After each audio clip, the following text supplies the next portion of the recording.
Hello everybody, welcome to Baby Time. I'm Miss Kay at the Hewitt Public Library. I'm so glad you tuned in today. This week we're going to feature playful language in books. And I have my baby here. So we're going to start out with the playful language tickle today. And this is called Pizza, Pickle, Pumpernickel. Pizza, Pickle, Pumpernickel. And that's got the alliteration too, huh, Miss Christy? That's right. So here we go with pizza, pickle, pumpernickel. And so we have the baby. Pizza, pickle, pumpernickel. My little girl shall have a tickle. One for her nose, and one for her toes, and one for her tummy where the pizza goes, or the pickle, or the pumpernickel, right? So that's kind of a fun one that we had. And that one has the rich, playful language. And so our books, I'm going to give Miss Christy my baby again. Thank you, Miss Christy. And the books that we're featuring this week for playful language, I threw in a couple of fall ones. This one is accounting book as well, so you get double playful language and accounting book. Pumpkin 1, Pumpkin 2, and then 5 Silly Turkeys. We always like the 5 Silly Turkeys. And then Moo, Ba, La La La. Sandra Boynton, she has a lot of books that have playful language in them. So this one is very cute. And Babies on the Bus. That one's a very playful book as well. And the reason that we read books with playful language to our children is they encourage them to play with the language too, and it helps them with a language development. And it helps them with phonological awareness. They tend to look at you and listen more when you're doing silly things. So be silly and have fun with your baby. And we'll see you next time on Baby Time. Oh, and be sure and stay on the video because Miss Kelsey has another informative video for you today. See you next time. Bye-bye.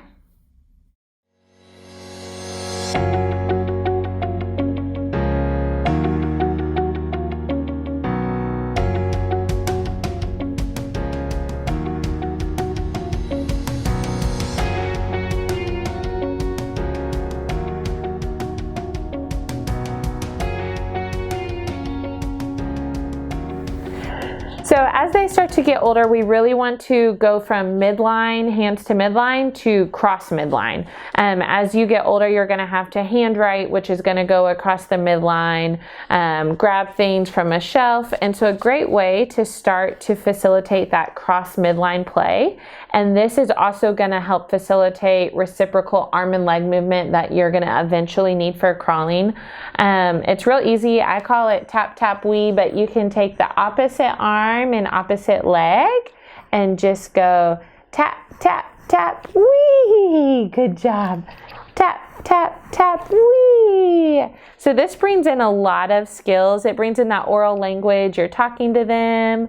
Tap, tap, tap, wee. You're working on cross-body movement, getting their brain used to those motor patterns, showing their body how to do that.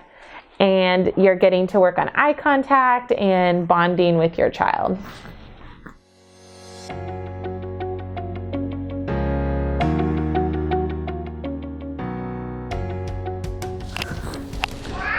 So we're working on some on-the-floor skills in the older range of the 0 to 6 months, so kind of the 4 to 6 month range. This is when we really start to see them engaging with toys, really start to get a personality, making their eye contact.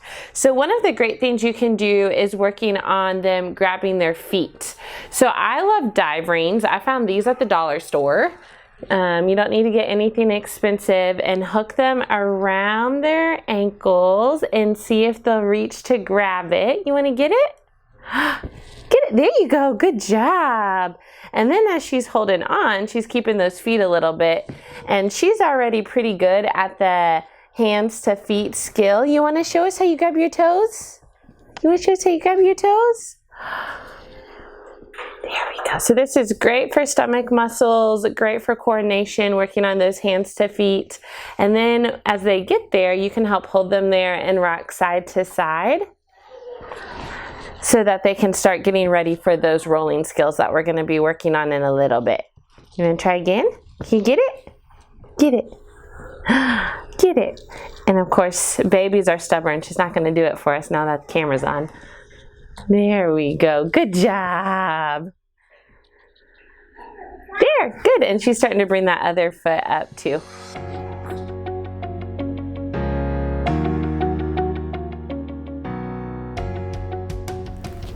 So pull to sit is a great on the floor activity. We have shown you pull to sit supporting at the head.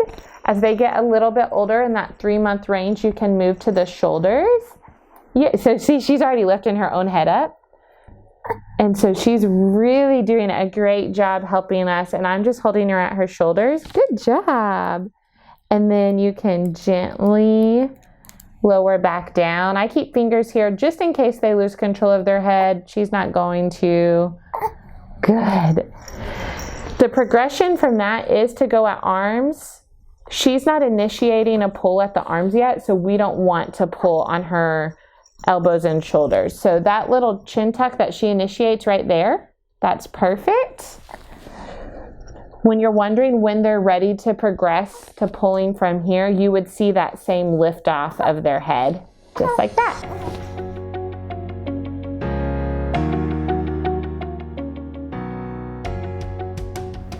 So sitting is another big question and big milestone that a lot of people ask about. While kids don't start sitting on their own usually till 6 to 8 months, you can start working on it before then. So 3-4 months is when I start working on supported sitting. There's a couple different ways you can do that. Just by playing and sitting here. And the higher your hands are, the more you're helping them. So when they're in that 3-month age range, I'm really supporting them high up at their trunk. As they get older, if she were a little bit older, I would have both hands at the hips like my right hand right here. I'm not gonna do that quite yet because she's not quite old enough, but you can just start high and then gently go a little bit lower. And then you can see she's starting to sway a little bit here, so that's the range we want to work in. We don't want to make it so hard to where they topple over, but we also don't want to make it so easy to where they're not having to challenge their little tummy muscles. Another great way to start to work on sitting and also get weight bearing through the arms is if you get a little stool. Usually you can find something at home about this high, a firm couch cushion. Always stay behind them. Again, she's not old enough to sit by herself. She still needs some help. But you can put some toys in front. And she's putting weight through her arms, which is again important for that strengthening for crawling and getting that shoulder girdle strength. She's working on her head control and her trunk control. I like working on sitting like this because she's having to really use her muscles, and we know she's ready because she's holding her head up. A lot of times we like to put them in the devices on the market similar to a bumbo chair before they're ready, and if you see their chin falling to their chest or not being able to hold their head up a little bit, then they're not ready to work on sitting yet. And we really want it to be an active process. So here, bless you, her hips are going to be in a better position than if we were to put her in a device similar to a bumbo chair. So this is the most developmentally appropriate way to work on sitting them on the floor, not in a device, and you helping them sit up. The other reason we know she's ready to work on some sitting is because her trunk is fairly straight. If she was rounded all the way, kind of like this with the head falling forward, and if her back were making more of a C, then she wouldn't be quite ready. Another good tip in sitting is if they are rounding a little bit, you can hold them in front with your arm and take the base of your palm and just gently press, and it'll help them sit a little bit taller right here to keep them out of that rounded trunk position.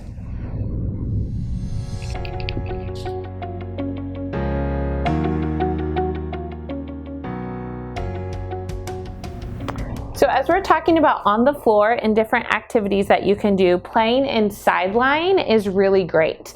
They're strengthening their shoulder girdle by moving their arms this way. For younger babies, this is a good way to strengthen because it's in a gravity eliminated plane. It's a little bit easier to move their arms around. So it's a great position to work on reaching for toys. They're having to activate their little neck muscles on the top side if they decide they want to lift their head up. So this goes back to making sure you do it on both sides. When you do side lying play, you want to do both sides throughout the day and not get in the habit of always doing the same side. And you can just put a couple toys.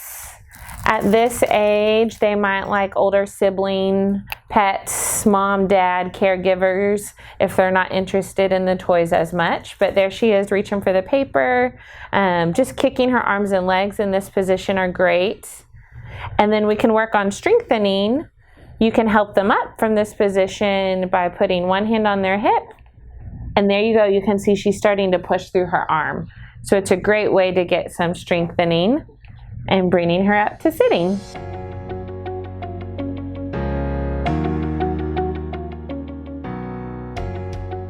Hi, I'm still right here. So we've talked a little bit about sideline play for on the floor activities.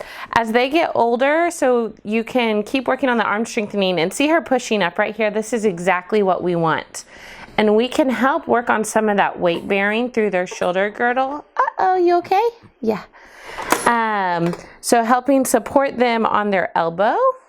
And I'm just holding right here, and she wants to sit up. And so it's a great way to work on the transition to sitting if they don't want to stay there for very long. Do you want to get it? And then when they're ready to go back down. Oh, you want that one. You're more interested in that. I try to only keep 1 or 2 toys in front at a time so we don't overwhelm them. So if they show interest in something else, I'll try to switch it out. There we go. Good. Grabbing. So she's working on grabbing. She's working on weight bearing. She's working on neck and trunk strength by holding her head up. And just remember to do this to both sides. And when they're really engaged in a toy, maybe with a mirror, they might stay there and play for a long time. And then sometimes it may just be a couple seconds like she was here today. Let's try that other side. Here we go. There we go. Good job. Good. I just have my hand back here. Oh, there we go.